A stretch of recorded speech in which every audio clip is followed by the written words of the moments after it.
Muchas gracias por continuar con nosotros en tu programa Familiarmente, y ya está con nosotros el doctor Roberto Peláez, que nos va a hablar sobre cómo prevenir el suicidio en los niños. Gracias, estimado Joseph. Como un preámbulo, queremos comentarle que el doctor Roberto Peláez Martínez es psiquiatra con maestrías en psicoterapia, sueño, neurociencias y diplomados en adicciones y trastornos del déficit de atención e hiperactividad, lo que es el TDAH. De la Clínica de Neurociencias México-Cuba, aquí que está en Hermosillo, donde brindan atención y consultas pues, también ambulatorias, y también se hospitalizan a pacientes, ¿verdad?, no agitados de estas enfermedades que ahí tratan. Así que ahorita vamos a tener los datos ahí en pantalla para que se pueda comunicarse con ellos y, por supuesto, atenderse en la medida de lo posible, ¿verdad?, de cualquier padecimiento que pudiera usted tener.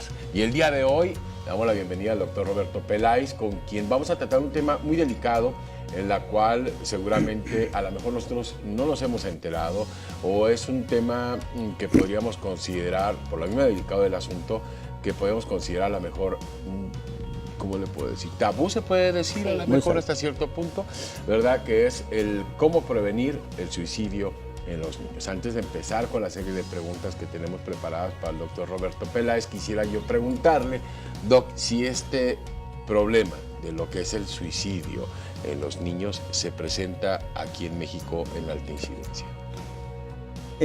¿O es grave el problema? México está con los mismos indicadores internacionales.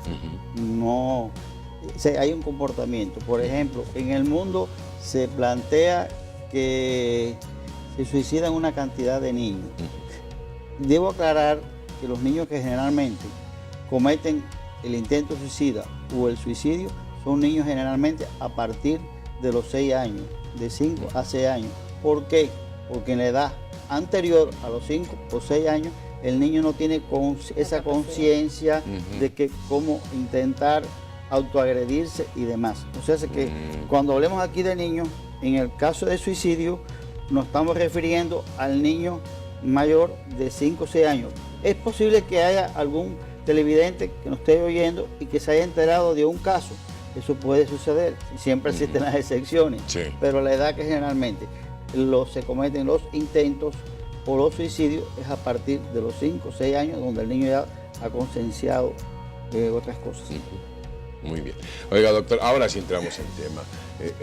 La verdad, ahorita estábamos platicando la mañana, ahorita al principio del programa, Joseph y un servidor, acerca de las posibles causas que nosotros podríamos detectar o pensar que debido a ello los niños pueden llegar a esta determinación. Pero en sí, ¿cómo podemos nosotros saber qué síntomas puede presentar un niño o un adolescente que le pueda llevar a esto? ¿Cuáles son los foquitos? Primero quisiera definir lo que es el suicidio. Perfecto. El suicidio es un acto que el niño realiza de forma voluntaria, por decisión propia.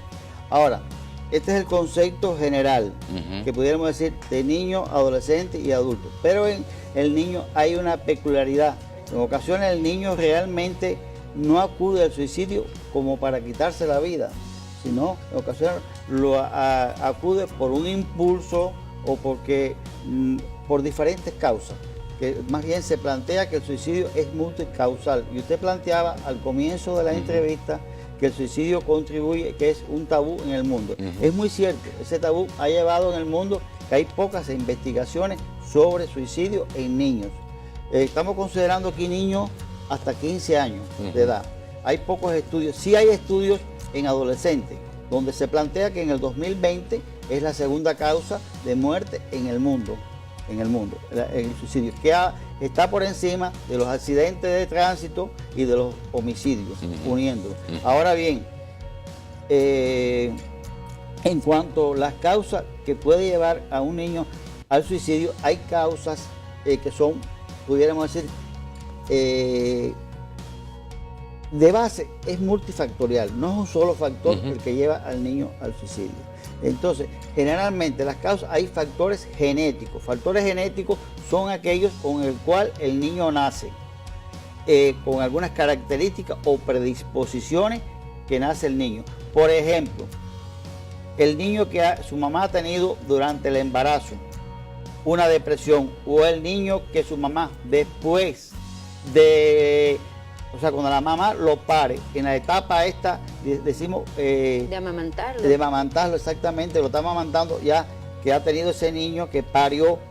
Hay un % de madres que hacen depresiones. Sí, depresión posparto. Exacto, hay una depresión posparto, pero también a veces hay otra depresión que es el evento que llegó, que a veces se toma con mucha alegría, pero también a veces es como si fuera, a veces un duelo se convierte o se deprime la madre por cualquier situación que puede ocurrir. ¿Esto qué sucede? Que la madre es transmisora, porque si una mamá está ansiosa, transmite al niño por su cuerpo esa ansiedad. Si una madre está deprimida, igual. Además, en el hogar donde ese niño está creciendo, o ese niño además, a pesar de que ya no esté mamantando ni nada de eso, que tenga 5 o 6 años, si esa mamá tiene una psicosis postparto, porque al parir otro hermanito, vamos a poner el ejemplo, ¿qué sucede? Que ese niño se está criando en esa casa, en un ambiente de desesperanza, de tristeza, y él lo está absorbiendo. No nos olvidemos que los niños son como esponjas, que todo lo recogen. Además, una cosa que hay que tener muy básica es que si los adultos, cuando tenemos un conflicto, pero el niño es completamente diferente. El niño puede tener un conflicto o una situación, pero el niño no tiene los recursos que tiene el adulto, en primer lugar. Segundo lugar, y no sabe a veces manejarse frente a situaciones determinadas. El niño no sabe. Esto está entre los factores genéticos, entre uno de ellos. Entre otros factores están, por ejemplo, que el niño se entere de situaciones, por ejemplo, dolorosas, como es el divorcio de los padres, que a veces hay discusiones, los padres que están en vía de divorcio, hay discusiones delante del niño. El niño ve en esos padres su patrón, ve con quiénes identificarse, sea la mujer o sea el hombre. La pérdida de un ser querido también, digamos, del tata o de la nana, etcétera, etcétera, y así, o la pérdida a veces del mismo padre o madre. Y entonces, estos son causas también, las situaciones escolares, el niño que a veces tiene un rendimiento escolar no adecuado. O el bullying. O el bullying. ¿Qué sucede? Que le llamamos la atención en la escuela a veces de una forma no adecuada. Y a veces en ocasiones tenemos que darnos cuenta que ese niño, al tener menos recursos que tiene el adulto, y la persona que está transmitiendo tiene que darse cuenta que delante de él tiene, porque el niño no es un hombre en miniatura, el niño es un niño. También esto se puede considerar el bullying como una agresión también mental, una agresión física también. El acoso escolar, el acoso emocional. Es acoso psicológico. Psicológico, es básicamente psicológico. El acoso escolar, que es conocido como bullying y demás. También está entre los factores resultados académicos, cuando el niño a veces tiene un resultado académico no adecuado, de ocasiones, tanto el profesor como o el padre va, en vez de preguntar, a llamar la atención fuertemente. Eso le causa al niño, le baja la autoestima. Y esa es una de las causas también que el niño lo puede llevar en un momento de impulso al suicidio. Como les decía, a veces un niño acude a esto no tanto con la idea suicida, sino de cómo autoagredirse o de cómo demostrar que él no está de acuerdo con lo que le están diciendo. Doctor, un niño tan pequeño como de 5 o 6 años tendrá la conciencia plena de hacerse daño para acabar con su vida, o es un accidente, o realmente me impresiona, me asusta que un niño tan pequeño pueda llegar a tomar esta decisión. Hay accidentes, muy buena la pregunta suya, hay accidentes como por ejemplo subirse en una ventana y caerse, y a veces esto es un suicidio, como es en ocasiones el pasar la calle sin la autorización de los padres. En ocasiones el niño en la impulsividad no se siente a gusto y de ese niño pasa a la calle. No hay que olvidar que también los factores psicológicos, dentro de todo esto está la depresión, y el niño se deprime, y la característica del niño, la depresión se caracteriza básicamente también porque no es igual la depresión en el adulto como en el niño. El niño generalmente por enojo, por falta a la escuela, o encamamiento, o come igual que el adulto, ahí sí, menos o más, pérdida de peso, abandono de los hábitos higiénicos, y todas estas situaciones ocurren. También hay otros elementos que pueden llevar al niño al suicidio, como son a veces las noticias no adecuadas, No gratas, no gratas, que que pueden pueden ser espantar. tanto escolares como familiares o de seres queridos. También pueden ocurrir también situaciones, como usted platicaba, del bullying en la escuela, de sus compañeritos, de que el grupo no lo acepte bien. Todo esto va trabajando hacia la autoestima, va bajando.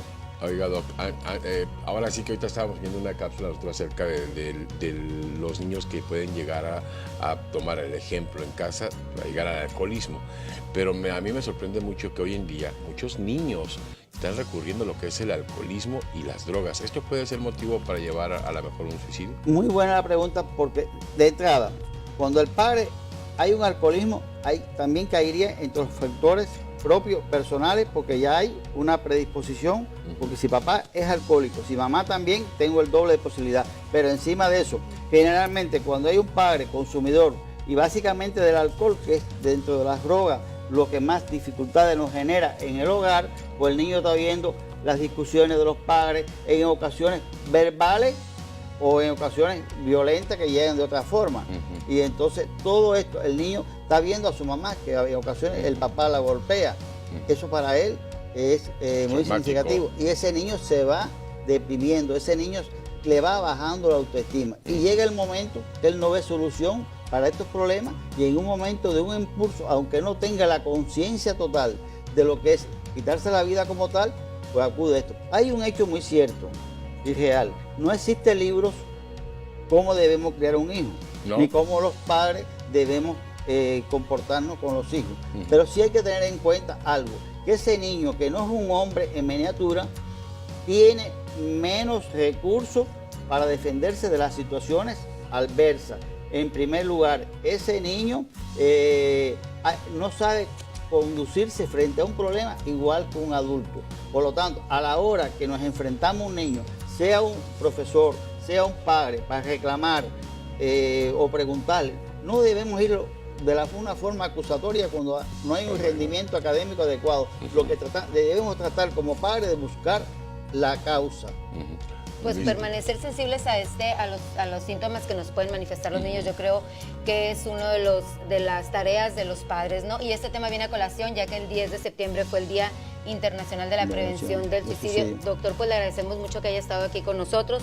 Los teléfonos de contacto son el 312-5315 y el celular es 6622-2440, o a ver cómo está la cosa. 6622-2240, así 240922, 6622-240922, el teléfono del doctor Roberto Peláez, y el de la clínica 312-5315. Va a quedar pendiente la forma en la cómo se puede prevenir y también la forma en la cómo se puede tratar, que es lo importante, en nuestra próxima visita del doctor Roberto Peláez aquí a Familiarmente, a quien agradecemos mucho que esté con nosotros el día de hoy.